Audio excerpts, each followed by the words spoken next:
Hello, I'm Bud McCord. I'm here in Brazil, South America. It is December 22nd, 2021. I hope you're already seeing Jesus, hearing Jesus, loving Jesus because he first loved you, so you can share something of his life and his love with other people today.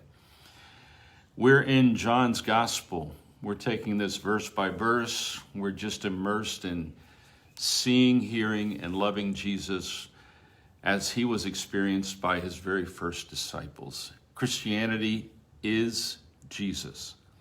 Christianity is connection to Jesus. There's no such thing as Christianity without Jesus. Christianity is inspired and lived in connection with this person that we're watching as he completes the work the Father gave him to do. I know it's Christmas time, not Easter time. I've got that right. But I do know this, that by reading through this book, we've somehow come down right to the Christmas season to be finishing up here in the next week or so. I hope you've been enjoying this time. I have been deeply, deeply blessed by this time. We're in verse 10 of chapter 20. And remember that we've been talking about the fact that Jesus, by connection with human beings, transforms sinners into saints. He transforms ordinary people into extraordinary people, people who do things that they know they could never have done alone. When Jesus said, "Without me, you can do nothing," he was not exaggerating. But he is committed to delivering his love through you and through me and through anyone who would believe in him. Verse 10 says, "Then the disciples went away again to their own homes." That was John and Peter who went running to the tomb because they had heard this notification, this idea that something had happened with the body of Jesus. They didn't understand anything about the resurrection at that particular point. So they were there, they saw, the scriptures say that John believed, he understood that the body was not missing, that Jesus had risen from the dead. But Mary, she's still there. This is Mary Magdalene, and she is still there. And she is still convinced that someone has taken Jesus' body away. She appears to be a very practical person. She just is a person who is so attached to Jesus, you can't imagine that someone would have profaned his body or taken his body away and disposed of it. And she wants to find the body of Jesus so she can honor him and make sure that he's properly buried. She's not aware yet that he has risen from the dead. So in verse 11 it says this, "But Mary stood outside by the tomb weeping." That picture alone, if you just sit there and let that sink in, just try to put yourself in her place. Just try and put yourself in the feelings that she's feeling, and you'll be able to enter into the story if you do that. And as she wept, she stooped down and looked into the tomb. Maybe this is the first moment she has enough courage to actually look into the tomb, because I don't know that she emotionally was prepared to look into that empty tomb. "And she saw two angels in white sitting, one at the head and the other at the feet, where the body of Jesus had lain. And they said to her, 'Woman, why are you weeping?'" Now, I've never seen an angel. I'm assuming you've never seen an angel. But if I ever saw one, I think it would scare me half to death. But apparently the way they present themselves to human beings is in such a way that a conversation can occur. And she is so focused on this task of finding the body of Jesus, and she sees the angels, and they say to her, they initiate the conversation, "Woman, why are you weeping?" Because they already know what's happened. And they're witnesses. When I think of angels, I always think that the angels are the witnesses of God's history in the universe. They've seen it all. And they're not liars. They've seen it all. "Woman, why are you weeping?" She said to them, "Because they have taken away my Lord, and I do not know where they have laid him." You can see this singular focus. This woman is on a mission. She wants to find the body of Jesus, and she wants to honor her Lord, her master. Now, when she said this, she turned around and saw Jesus standing there and did not know that it was Jesus. Now, when I read this last night before I went to bed, and then when I read it now 3 or 4 times this morning, And the way I study my Bible is I go into the Bible. I actually get into the experience. I'm sitting there. I'm reading this last night before I went to sleep, and then again this morning, and I thought, look at this. Jesus presents himself in such a way that she thinks that he's a gardener. Now, I live in a country where there's lots of gardeners and there's a lot of people that work with their hands to take care of properties and this and that and the other. And I'll tell you what, and I want to say this very carefully, they're ordinary. To human eyes, they're ordinary. They're not spectacular. But if you know what they do and how they do it, you have great admiration for them because you know that they're taking care of things that need to be taken care of, and they're responsible for making things beautiful. And she says, now when she turned around and saw Jesus standing there and did not know it was Jesus, Jesus said to her, "Woman, why are you weeping? Whom are you seeking?" Same question the angels had asked. She, supposing him to be the gardener, said to him, "Sir, if you have carried him away, tell me where you have laid him, and I will take him away." Now she's thinking that this gardener doesn't want this body, perhaps. And she says, "Look, I'm going to take care of this. If you'll just tell me where you took him, then I'll make sure everything's taken. I don't want to mess up your garden." She's very practical. That's one of the reasons I believe the scriptures, is because the story here is not embellished. It's, if it was a false story, if it was a mythical story, Jesus would be, 10 feet tall with a light shining around him, and he would be the victor over death, and he would be like a superhero. But he looks like a gardener. That stop and give that a little bit of thought. How would you want to be presented to the world after your resurrection? Well, Jesus wants to be seen as the same man, the same humble person that he was before he died. Because that's what we need. It's not what he needs, it's what we need.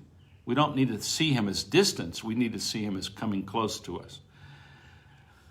Jesus said to her, "Mary."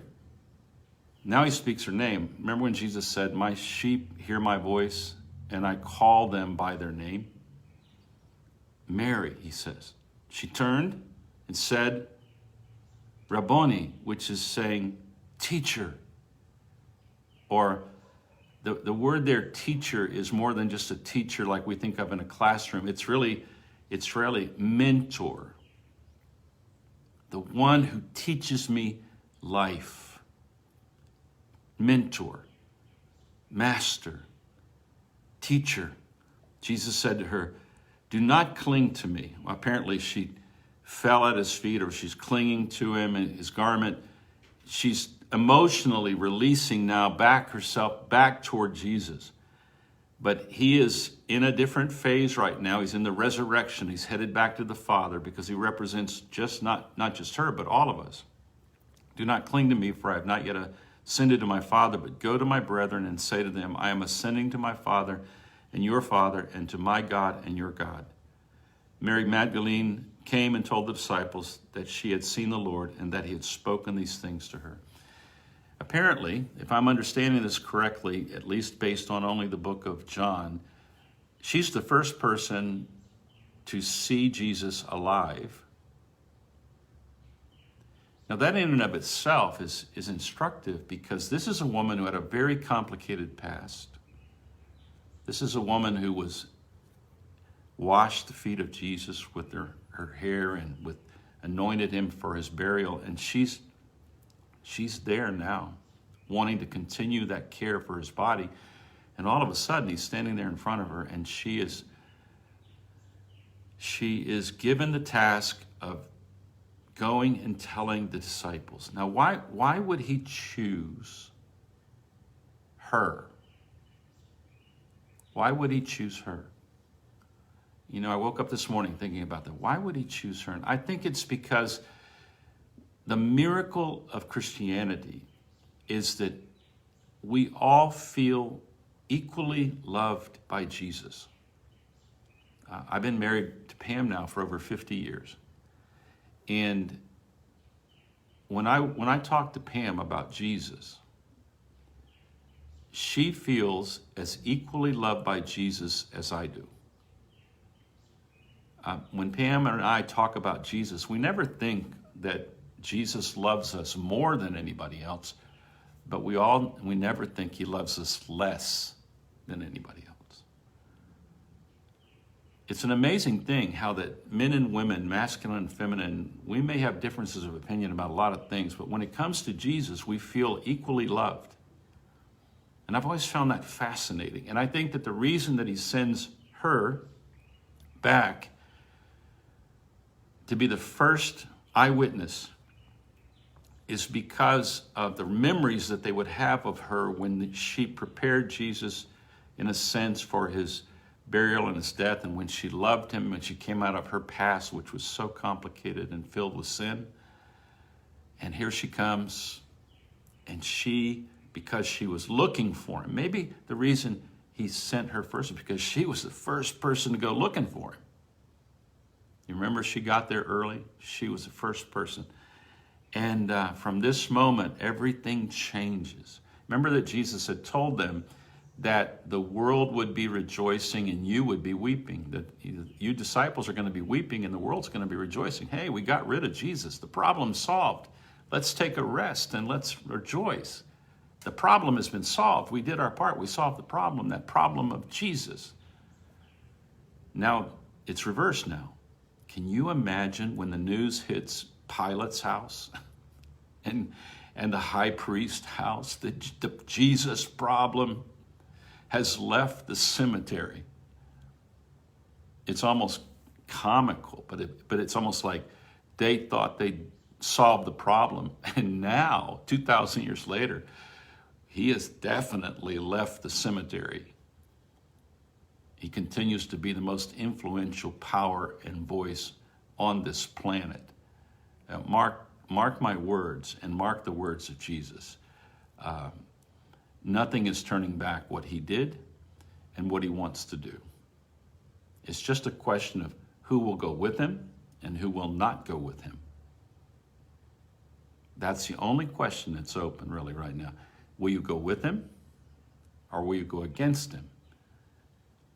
Are you with him? Do you see him? Do you hear him? Do you love him? Do you live him? That's the question in every country of the world. That's a question here in Brazil. It's the question in Europe. It's a question in Africa. It's a question in China. It doesn't matter where you go. The question is, what do you think of Jesus? Do you see him for who he is? Do you hear him? Do you love him? Do you live him? That's discipleship. So I ask you that question today. Do you see him? Do you hear him? Do you love him because he first loved you? And are you interested in making sure that other people have an opportunity to see him, to hear him, to love him, and live him? It's discipleship, and we are the disciples. Hey, have a great day. I hope that you will go back and read this and get into the story and imagine the feelings and the emotions, and it'll come to you, and you'll feel like, I'm there. I can see it. I understand it. I understand it. This is life transforming. Jesus loves ordinary people and turns them into extraordinary people who go, I can't believe I did that. I can't believe I forgave. I can't believe I turned the other cheek. I can't believe I went the extra mile. I can't believe that I was kind and gentle. You'll be shocked, but don't be so shocked, because whoever Jesus touches, he transforms them into what I like to call love deliverers, cross-bearing disciples. They deliver love. Hey, have a great day, and Merry Christmas this coming weekend. God bless.